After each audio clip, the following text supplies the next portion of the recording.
Hello everyone, I hope you all are fine. आज हम 11th business studies के अंदर हमारा नेक्स्ट टॉपिक करेंगे, जो कि है financial assistance to industries in rural backward and hilly areas. कि जो इंडस्ट्रीज़ रूरल बैकवर्ड और हिली एरियाज में इस्टाब्लिश थी, उनको फाइनेंशियल असिस्टेंस जो है, फाइनेंशियल हेल्प जो है, वो कैसे कैसे प्रोवाइड की जाती है। तो सबसे पहले हम फाइनेंशियल असिस्टेंस से पहले हम इंडस्ट्रीज़ के टाइप्स पढ़ेंगे, जो कि रूरल बैकवर्ड और हिली एरियाज में इस्टाब्लिश्ड होती हैं। तो सबसे पहली इंडस्ट्री है agro based industries. Agro based मतलब एग्रीकल्चरल बेस्ड, ठीक है। देखिए, इन एरियाज़ में जो ज़्यादातर इंडस्ट्रीज़ हैं वो एग्रीकल्चर पर बेस्ड थी, ठीक है। ये जो इंडस्ट्रीज़ हैं ये एग्रीकल्चरल प्रोड्यूस से क्या बनाती हैं, चीज़ों को, मतलब प्रोडक्ट्स को बनाती हैं, मतलब एग्रीकल्चर बेस्ड जो इंडस्ट्रीज़ होती हैं। फिर कॉटेज इंडस्ट्रीज़ क्या है? ये कॉटेज इंडस्ट्रीज़ मतलब जो घरों के अंदर जो काम किया जाता है, जो घरों के अंदर इंडस्ट्रीज़ होती हैं, जैसे भाई ये बी कीपिंग, ठीक है, ये मधुमक्खी पालन, शॉप मेकिंग, साबुन बनाना, हैंडीक्राफ्ट का काम, ये सब कॉटेज इंडस्ट्रीज़ के अंदर इंक्लूड की जाती है। खादी एंड विलेज इंडस्ट्रीज़ के अंदर हमारा आता है, जैसे खादी क्लॉथ को बुनना, मसाले बनाना, गुड़ बनाना, मस्टर्ड ऑयल, सरसों का तेल, लकड़ी का काम करना, पॉटरी, ठीक है, कैंडल्स, ये सब आते हैं खादी एंड विलेज इंडस्ट्रीज़। तो ये 3 टाइप की इंडस्ट्रीज़ हैं जो कि रूरल बैकवर्ड और हिली एरियाज़ के अंदर इस्टेब्लिश की जाती है। सबसे पहली हमारी है agro based industries. Agro based मतलब जो हमारी एग्रीकल्चरल बेस्ड इंडस्ट्रीज है। दूसरी हमारी आ जाती है कॉटेज इंडस्ट्री, और तीसरी हमारी है खादी एंड विलेज इंडस्ट्रीज, ठीक है। ये हमारी 3 इंडस्ट्रीज हैं जो रूरल बैकवर्ड और हिली एरियाज में इस्टेब्लिश की जाती है। अब आता है कि special assistance provided to industries established in rural backward and hilly areas. कि जो रूरल बैकवर्ड और हिली एरियाज में जो इंडस्ट्रीज इस्टैब्लिश है, उनको कौन कौन सी फाइनेंशियल असिस्टेंस प्रोवाइड की जाती है, स्पेशल हेल्प कैसे प्रोवाइड की जाती है। तो सबसे पहला इसके अंदर है कमर्शियल बैंक के द्वारा। देखिए, जो कमर्शियल बैंक्स हैं वो इन एरिया में जो इंडस्ट्रीज इस्टेब्लिश करते हैं उनको प्रायोरिटी बेसिस के ऊपर लोन प्रोवाइड करते हैं, और कई कमर्शियल बैंक की ब्रांचेस को तो इन एरियाज में भी ओपन किया गया है, जिससे इन एरियाज को ग्रेट रिलीफ मिली है। मतलब अब उन्हें कहीं और जाने की ज़रूरत नहीं है, उनके खुद वहीं के एरिया के अंदर बैंक इस्टेब्लिश कर दिए हैं, कमर्शियल बैंक की ब्रांचेस हैं, वो उन्हें लोन प्रोवाइड करती है। तो क्या किया गवर्नमेंट ने, कमर्शियल बैंक को ऑर्डर दिया कि आप इन एरियाज के अंदर जो इंडस्ट्रीज है उनको प्रायोरिटी बेसिस पर लोन, प्राथमिकता किसको दीजिए, पहले इन इंडस्ट्रीज को दिए दो लोन के लिए, ठीक है। तो सबसे फर्स्ट था हमारा कमर्शियल बैंक्स। उसके बाद नेक्स्ट है हमारा लैंड डेवलपमेंट बैंक। देखिए, लैंड डेवलपमेंट, सीधी सी बात है कि लैंड के डेवलपमेंट के लिए जो लोन्स प्रोवाइड करते हैं लैंड डेवलपमेंट बैंक, वो बैंक्स होते हैं जो इमूवेबल प्रॉपर्टी की सिक्योरिटी रखकर, मतलब सिक्योरिटी के बेसिस पर लोन देते हैं, और सिक्योरिटी किसकी रखते हैं, इमूवेबल प्रॉपर्टी की, जिसको मूव नहीं किया जा सकता, उसकी सिक्योरिटी के बेसिस पर ये बैंक्स जो हैं वो स्पेशल पर्पस के लिए लॉन्ग टर्म लोन्स प्रोवाइड करते हैं। और देखिए, ये जो लोन है, ठीक है, इनका मैक्सिमम पीरियड 20 साल तक का हो सकता है। जैसे कि स्पेशल पर्पस मतलब जैसे अगर हमें कोई पुराना लोन है उसे पे बैक करना है, ठीक है, लैंड के इम्प्रूवमेंट के लिए हमने कोई क्या करना है, लैंड और एग्रीकल्चर इम्प्लीमेंट्स परचेज करने हैं, तो ये सब किसके अंदर आता है, लैंड, मतलब इन पर्पस के लिए लोन कौन प्रोवाइड करता है, लैंड डेवलपमेंट बैंक प्रोवाइड करती है। अब ये बैंक 2 टाइप के होते हैं।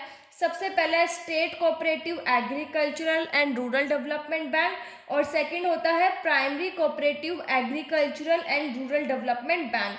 और ये जो बैंक्स हैं ये एक तहसील कह सकते हैं, फिर जो डिस्ट्रिक्ट है उसका एरिया कवर करते हैं। नेक्स्ट हमारा आता है रीजनल रूरल बैंक्स।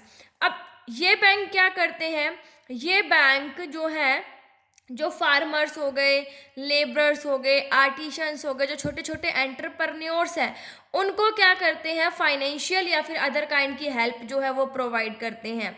जनवरी 99 के अंदर हमारे यहाँ पर 196 रीजनल रूरल बैंक्स थे, लेकिन अगर हम आज की बात करें तो आज के टाइम में 436 डिस्ट्रिक्ट्स के अंदर 14,420 ब्रांचेज है रीजनल रूरल बैंक्स की। ठीक है, नेक्स्ट आता है हमारा नाबार्ड, जिसे हम कहते हैं national bank for agriculture and rural development. देखिए, नाबार्ड जो है वो 12 जुलाई 1982 को इस्टेब्लिश किया गया था। This bank is playing an important role in the agriculture and rural development in the country. ये जो बैंक है ये हमारे कंट्री के एग्रीकल्चरल और रूरल डेवलपमेंट में बहुत इंपॉर्टेंट रोल प्ले करता है। क्या क्या काम करता है, जैसे एग्रीकल्चरल क्रेडिट है उसकी रीफाइनेंसिंग करता है, जितने भी रीजनल रूरल बैंक्स हैं उनका इंस्पेक्शन करता है। ठीक है, फॉरेन हेल्प करता है। देखिए, फॉरेन हेल्प किसके रिगार्डिंग करता है, उन प्रोजेक्ट्स के रिगार्डिंग जो कि एग्रीकल्चर और इंडस्ट्रीज के डेवलपमेंट के लिए है और जो कि नाबार्ड ने डिस्ट्रीब्यूट किए हैं। उसके बाद इंस्टीट्यूशनल रूरल क्रेडिट प्रोवाइड करवाता है। उसके बाद क्या करता है, प्रोडक्शन क्रेडिट देता है। ठीक है, कंसेशनल लोन्स देता है इंस्टीट्यूशंस को, अगर कोई नेचुरल क्लैमिटीज हो जाती है, कोई मिलिट्री एक्टिविटीज़ या इमरजेंसी सिचुएशंस के अंदर। और गवर्नमेंट और रिजर्व बैंक का ये एजेंट भी होता है। ठीक है, ये जो बैंक है, जो नाबार्ड है, वो हमारे गवर्नमेंट ऑफ इंडिया का एज ए एजेंट काम करता है। किसके रिगार्डिंग, रूरल डेवलपमेंट के रिगार्डिंग। ठीक है, मतलब ये कौन कौन सी फैसिलिटीज किससे रिगार्डिंग फैसिलिटीज प्रोवाइड करवाता है, रूरल डेवलपमेंट के रिगार्डिंग, उनके ट्रेनिंग से। ठीक है, रिसर्च एंड एक्सचेंज करना इंफॉर्मेशन का। ये गवर्नमेंट ऑफ इंडिया और रिजर्व बैंक दोनों की हेल्प करता है रूरल डेवलपमेंट के लिए। तो ये हमारा नाबार्ड, जिसे हम कहते हैं national bank for agriculture and rural development.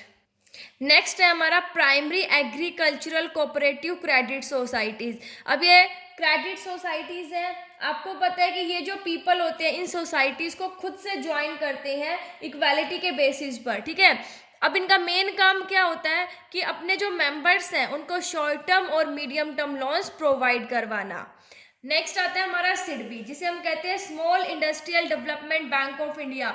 इस बैंक का मेन ऑब्जेक्टिव क्या होता है, जो छोटी छोटी इंडस्ट्रीज हैं उनको फाइनेंशियल हेल्प प्रोवाइड करना, फाइनेंशियल के साथ साथ नॉन फाइनेंशियल हेल्प भी इनको प्रोवाइड करना, ये इनका काम होता है सिडबी का। फंक्शंस क्या क्या है, देखिए कि जो छोटी छोटी इंडस्ट्रीज है, स्मॉल इंडस्ट्रीज है, उनके टेक्निकल प्रोग्रेस के लिए, उनके मॉडर्नाइजेशन के लिए स्टेप्स लेना, स्मॉल इंडस्ट्रीज की मार्केट को डेवलप करना।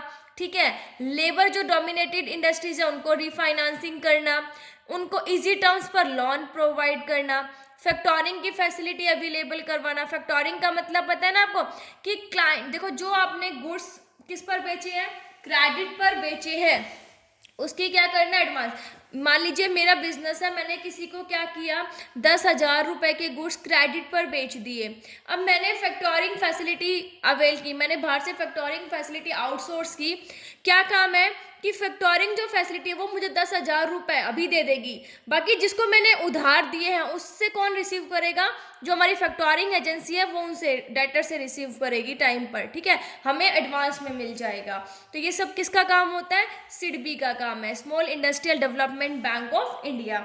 नेक्स्ट है हमारा NSIC, जिसे कहा जाता है national small industries corporation limited. ये 1955 में एस्टैब्लिश की गई थी as a central government undertaking.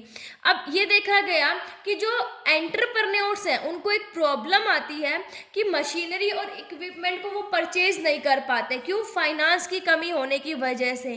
तो NSIC को इसलिए एस्टैब्लिश किया गया ताकि ये एंटरप्रेन्योर्स की इन नीड्स को क्या करे, पूरा कर सके।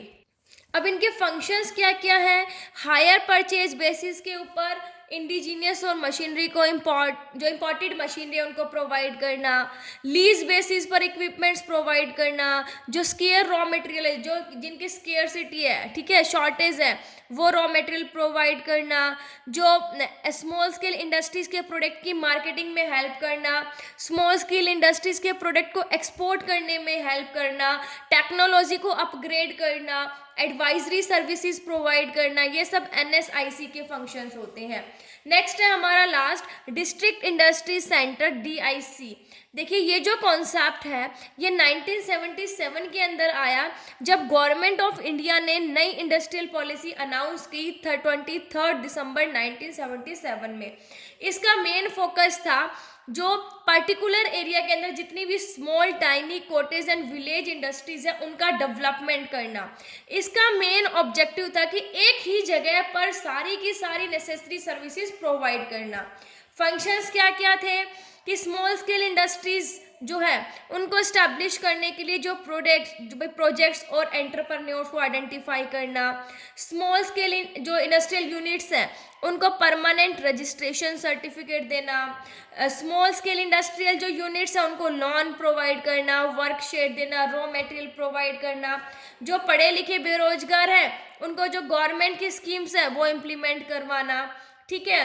एंटरप्रेन्योर्स की हेल्प करना इलेक्ट्रिसिटी बोर्ड या वाटर सप्लाई बोर्ड से लाइसेंस लेने में, एंटरप्रेन्योर की हेल्प करना जो मशीनरी और रॉ मटेरियल है, ठीक है, इंपॉर्टेंट जो मशीनरी और रॉ मटेरियल है उनको प्रोवाइड करने में। सो ये थे हमारे कुछ स्पेशल असिस्टेंस जो कि रूरल बैकवर्ड और हिली एरियाज में जो इंडस्ट्रीज स्टैब्लिश है उनको प्रोवाइड किए जाते हैं। आई होप आपको ये टॉपिक समझ आ गया होगा। ये हमारा चैप्टर यहाँ पर फिनिश हो चुका है, कंप्लीट हो चुका है। आई होप आपको समझ आ गया होगा। Thank you. Stay safe, stay home.